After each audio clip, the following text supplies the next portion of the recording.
नमस्कार दोस्तों, स्वागत है आपका हमारे YouTube चैनल पर। तो दोस्तों सोचिए, अगर व्लादिमीर पुतिन रशिया के प्रेसिडेंट अगर एक न्यूक्लियर वेपन लॉन्च कर दें यूक्रेन के अगेंस्ट तो क्या होगा। क्या दुनिया उसका जवाब देने के लिए रेडी है और क्या यह थर्ड वर्ल्ड वॉर का आगाज बन सकता है। आज हम बात करेंगे न्यूक्लियर वेपन्स के इंपैक्ट के बारे में, हिरोशिमा और नागासाकी के हॉरर्स के बारे में, और उसके साथ ही इंडिया, पाकिस्तान और चाइना की न्यूक्लियर डॉक्ट्राइन को भी हम कंपेयर करेंगे और देखेंगे कि भारत की न्यूक्लियर डॉक्ट्राइन कैसी है। और इसके साथ ही पूरी दुनिया में सबसे डेंजरस आर्सेनल न्यूक्लियर वेपन के बारे में भी हम जानेंगे कि उसके हमले के बाद दुनिया कैसे चेंज हो सकती है।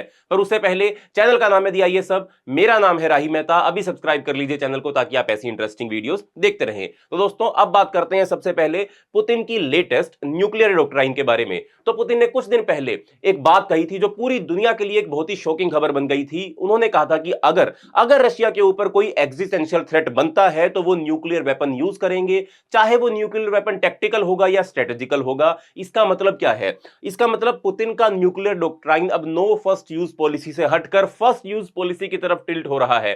पहले ये सिर्फ डेटरेंस के लिए इस्तेमाल किया जाने वाली डॉक्ट्राइन थी, लेकिन अब वो टैक्टिकल न्यूक्स को बैटलफील्ड में डिप्लॉय करने का कंसीडर कर रहे हैं, स्पेशली अगर यूक्रेन या नेटो फोर्सेस उनकी टेरिटरी पर ज्यादा प्रेशर क्रिएट करने की कोशिश करेंगी तो पुतिन जो है वो न्यूक्लियर हमले से नहीं बचेंगे। और यही दुनिया के लिए सबसे बड़ा डेंजर है। पुतिन का कहना है कि वो न्यूक्लियर वेपन को सिर्फ सेल्फ डिफेंस के लिए यूज नहीं करेंगे, लेकिन क्या यह सिर्फ एक ब्लफ है या फिर एक्चुअल इंटेंशन है, मुझे आप कमेंट सेक्शन में जरूर बताइए। इसके साथ एक बार समझ लेते हैं कि पूरी दुनिया के अंदर न्यूक्लियर स्टॉक पाइल कितना है। इसकी भी बात करनी हमारे लिए बहुत ज्यादा जरूरी है। आज के समय में पूरी दुनिया में 13,000 से ज्यादा न्यूक्लियर वॉरहेड्स मौजूद हैं। इसमें रशिया नंबर 1 है, सबसे ज्यादा न्यूक्लियर स्टॉक पाइल रशिया के पास है। 5,800 से ज्यादा वेपन्स उसके पास मौजूद है। वहीं दूसरे नंबर पर अमेरिका आता है, सेकंड लार्जेस्ट, जिसके पास लगभग 5,200 से ज्यादा न्यूक्लियर वॉरहेड्स मौजूद हैं। तीसरे नंबर पर आता है चाइना, 410 वॉरहेड्स के साथ, पर रैपिडली चाइना अपना इसका नंबर इंक्रीज करता जा रहा है।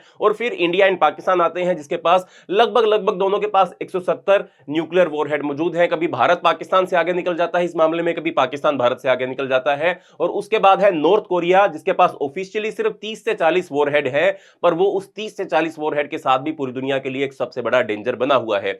ये सिर्फ नंबर नहीं है दोस्तों, ये डिस्ट्रक्शन की पोटेंशियल है। दुनिया एक कोने में ही, एक हमले में ही पूरी तरीके से वाइप आउट हो सकती है इनका इस्तेमाल करने के साथ ही। अब एक बार थोड़ा हिस्टोरिकल रिमाइंडर ले लेते हैं।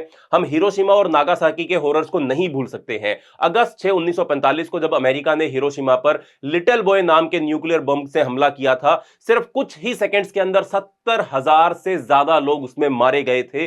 फिर कुछ दिनों के बाद अगस्त 9 को नागासाकी के ऊपर फैट मैन बॉम्ब ड्रॉप कर दिया गया था, जिसमें 40,000 से ज्यादा लोग मारे गए थे।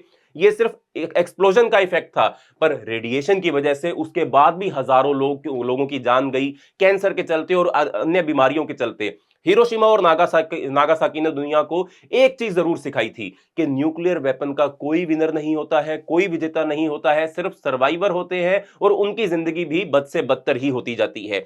फिर दुनिया ने चेरनोबिल डिजास्टर का भी इवेंट जो था वो देखा था। ये एक ऐसा इवेंट था जो हमने न्यूक्लियर एनर्जी और वेपन्स के रिस्क का जो आइडिया है वो हमको प्रोवाइड करने का काम करता है। 1986 की बात है, चेरनोबिल में यह डिजास्टर हुआ था। यहां एक न्यूक्लियर पावर प्लांट रिएक्टर था जो ब्लास्ट कर गया था। खैर, इसमें मानव की ह्यूमन मिस्टेक इसके अंदर ज्यादा थी, टेक्निकल मिस्टेक इसमें कम थी, पर इसका इंपैक्ट हिरोशिमा और नागासाकी जितना नहीं था। बट फिर भी रेडियो एक्टिव मटेरियल यूरोप के बहुत बड़े हिस्से के अंदर स्प्रेड हो गया था।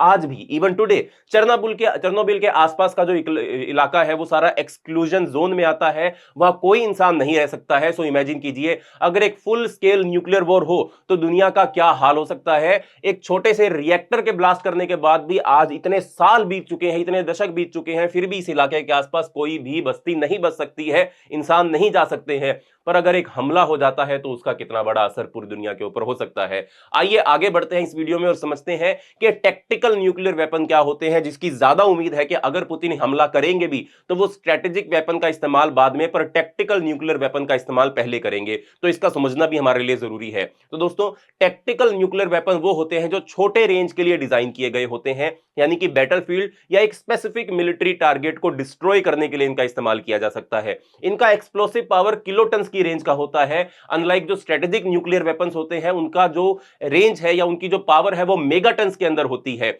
एग्जाम्पल के लिए हिरोशिमा का जो बॉम्ब था वो 15 किलो टन का था, और आज के टैक्टिकल न्यूक्स उससे तो बहुत ही ज्यादा एडवांस हो चुके हैं, क्योंकि लंबा समय बीत चुका है हिरोशिमा के हमले के बाद से।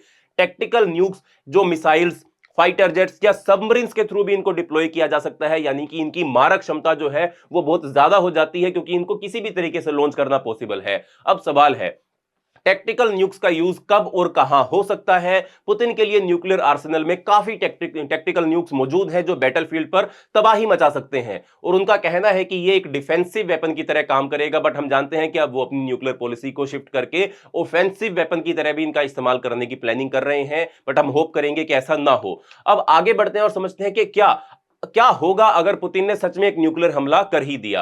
अब अगर पुतिन यूक्रेन में टैक्टिकल न्यूक्लियर वेपन का यूज करते हैं तो इसका क्या असर पड़ेगा? एक्सपर्ट्स कहते हैं कि एक टैक्टिकल न्यूक थोड़ा छोटा होता है, अभी हमने समझा, पर इसका इंपैक्ट जो है वो बहुत ही मैसिव हो सकता है। 5 से 10 किलोमीटर के एरिया जो है वो पूरी तरीके से वेपराइज हो जाएगा। दूसरे रीजन में भी इसका रेडिएशन जो है वो फैलेगा, और इस रेडिएशन सिकनेस की वजह से हजारों लोगों की जान जा सकती है। ग्लोबल रिस्पॉन्स इसका क्या होगा? बदले में नेटो और यूएसए को रिटेलिएट करना पड़ेगा, और इसका मतलब होगा कि तीसरा विश्व युद्ध शुरू हो जाएगा। लेकिन बड़ा सवाल है, क्या पुतिन और दुनिया के लीडर इतने इर्रेस्पॉन्सिबल हैं कि वो ये करेंगे? कमेंट में मुझे जरूर बताइए कि आपको क्या लगता है। इससे आगे बढ़ते हैं और समझते हैं कि न्यूक्लियर वॉर के हमले से इसका इमीडिएट इफेक्ट क्या पड़ता है। तो दोस्तों, न्यूक्लियर वेपन दुनिया के सबसे डिस्ट्रक्टिव वेपन्स में से एक है। जब जब भी एक न्यूक्लियर बॉम्ब एक्सप्लोड होता है तो एक फायरबॉल क्रिएट होता है जो सूरज के जितना तापमान रख सकता है। हर चीज कई किलोमीटर तक वेपराइज हो जाती है। ऐसे बबल्स के साथ एक बड़ा शॉक वेव भी आता है जो मैसिव डिस्ट्रक्शन क्रिएट करता है। इससे अर्थक्वेक भी आ सकता है। पर यह सिर्फ शुरुआत है। सबसे खतरनाक पार्ट होता है जब फायर एक फायर स्टॉर्म क्रिएट करती है। ऐसे स्टॉर्म्स अपने साथ सूत और ऐश को एटमॉस्फेयर में स्ट्रेटोस्फेयर तक लेकर जा सकते हैं। वहां से यह सूत बारिश के थ्रू वॉश आउट नहीं हो पाता, और काफी सालों तक एटमॉस्फेयर में ही यह जमा रहता है। और इसके बाद अगला इसका क्या हो सकता है? फायर स्टॉर्म जो है वो एक न्यूक्लियर विंटर को भी क्रिएट कर सकती है। यही सवाल हमारे सामने है। न्यूक्लियर विंटर क्या होता है, कैसे होता है, और इसका क्या इंपैक्ट हो सकता है? जब सूत सनलाइट को ब्लॉक कर देती है तो अर्थ का टेम्परेचर लगातार ड्रॉप होता जाता है। ये विंटर जैसे नहीं होते हैं, लेकिन ये समर्स तक डिसअपियर हो सकता है, बट स्टिल फूड प्रोडक्शन इससे कोलैप्स कर जाएगी। ये इतना ज्यादा ठंड इलाका क्रिएट करेगा, इतनी ज्यादा ठंडी क्रिएट करेगा कि इससे जो एग्रीकल्चर है वो बिल्कुल कोलैप्स कर सकती है। दुनिया के मेजर फूड प्रोड्यूसिंग रीजन जैसे कि अमेरिका के ग्रेट प्लेन्स हो गए, यूक्रेन के फर्टाइल लैंड हो गए, यूरोपियन प्लेन हो गए, तो इन सब के ऊपर एक असर पड़ेगा। ये विंटर के कारण, न्यूक्लियर विंटर के कारण फ्रीज कर सकते हैं, तो फिर हमारी क्रॉप्स वो भी ग्रो नहीं हो पाएंगी। इसका मतलब है कि फेमाइन और स्टारवेशन हमेशा के लिए इंसानी हिस्ट्री को एक परमानेंट चैप्टर बना सकते हैं, यानी कि हम इंसानी पूरी दुनिया को खत्म करने की कगार पर लेकर जा सकते हैं। अब इसका लोकल वर्सेस ग्लोबल इंपैक्ट क्या हो सकता है? अगर न्यूक्लियर वॉर छोटी स्केल पर हो, जैसे इंडिया और पाकिस्तान के बीच में हो, तो इसका इंपैक्ट थोड़ा हॉरिफिक हो सकता है, क्योंकि ये दोनों इलाके बहुत ही डेंसली पॉपुलेटेड इलाके हैं, और एक न्यूक्लियर हमले में ही 20 से 30 करोड़ लोगों की जान जा सकती है।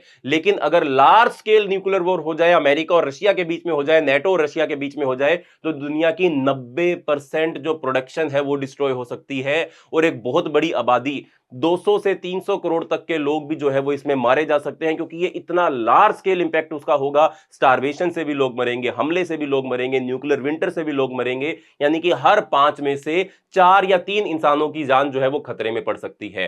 पर क्या कुछ देश ऐसे हैं जो इससे बच सकते हैं? कुछ देश ऐसे हैं जो इस न्यूक्लियर हमले से सर्वाइव कर पाएंगे। आइए इसके बारे में भी जानते हैं।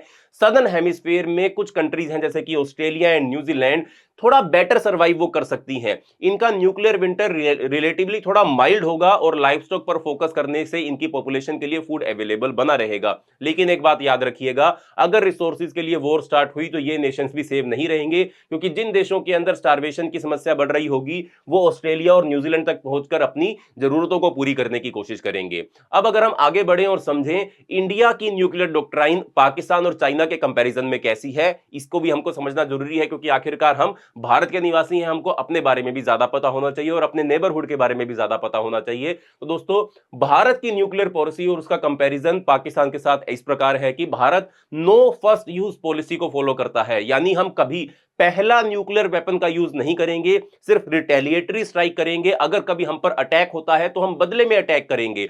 हमारे न्यूक्लियर वेपन का मकसद सिर्फ डेटरेंस है, यानी दुश्मन हमें अटैक करने से डरे।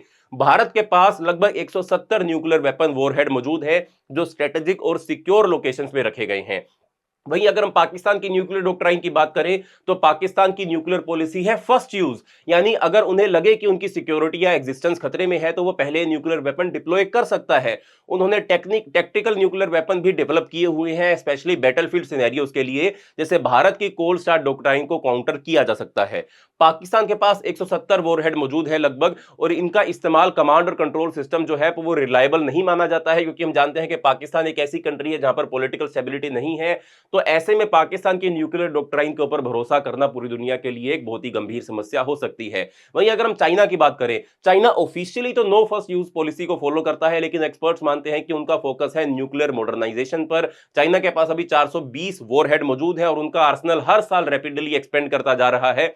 वो स्ट्रेटेजिक न्यूज के साथ टैक्टिकल वेपन भी डेवलप कर रहा है और उनका फोकस है अमेरिका और इंडिया को काउंटर करना।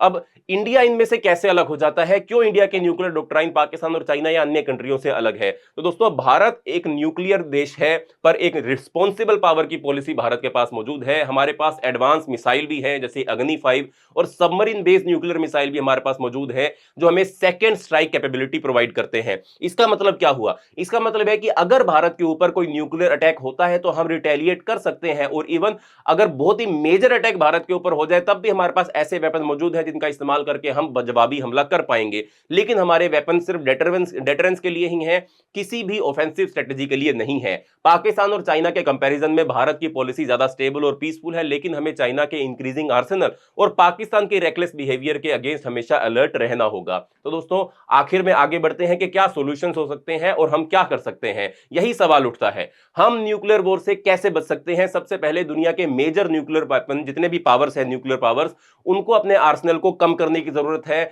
जितनी भी ऑर्गेनाइजेशंस हैं, जो फिलैंथ्रोपी ऑर्गेनाइजेशन है, यूनाइटेड नेशन, जितनी भी बड़ी बड़ी इंटरनेशनल ऑर्गेनाइजेशन है, उनको सपोर्ट करना होगा, न्यूक्लियर रिस्क को रिड्यूस करना होगा। लेकिन हम जैसे नॉर्मल लोग क्या कर सकते हैं? अवेयरनेस हमको बढ़ानी होगी, अपने गवर्नमेंट के रिस्पॉन्सिबल बनाने के लिए हमको गवर्नमेंट पर दबाव डालना होगा, और न्यूक्लियर डिसआर्मामेंट के मूवमेंट को हमको सपोर्ट करना होगा। ये हम सबकी रिस्पॉन्सिबिलिटी बनती है। अब कुछ क्वेश्चंस है जो मैं ऑडियंस के लिए छोड़कर जाना चाहता हूं। आपका क्या कहना है दोस्तों, मुझे जरूर बताइएगा कमेंट में। क्या पुतिन न्यूक्लियर वेपन यूज करेगा या सिर्फ एक ये ब्लफ है? क्या यूएसए और नेटो के पास पुतिन को स्टॉप करने के लिए, रोकने के लिए कोई स्ट्रेटजी है? क्या आपको लगता है कि न्यूक्लियर डिसआर्मामेंट पॉसिबल है? कमेंट में अपनी राय मुझे जरूर बताना। आपको अगर ये वीडियो अच्छा लगा हो, इंफॉर्मेटिव लगा हो, तो लाइक करें, शेयर करें और चैनल को सब्सक्राइब करना मत भूलें। हम आपके लिए ऐसे ही थॉट प्रोवोकिंग टॉपिक्स लेकर आते रहेंगे। मिलते हैं अगली वीडियो में, तब तक के लिए धन्यवाद, बाय बाय, जय हिंद।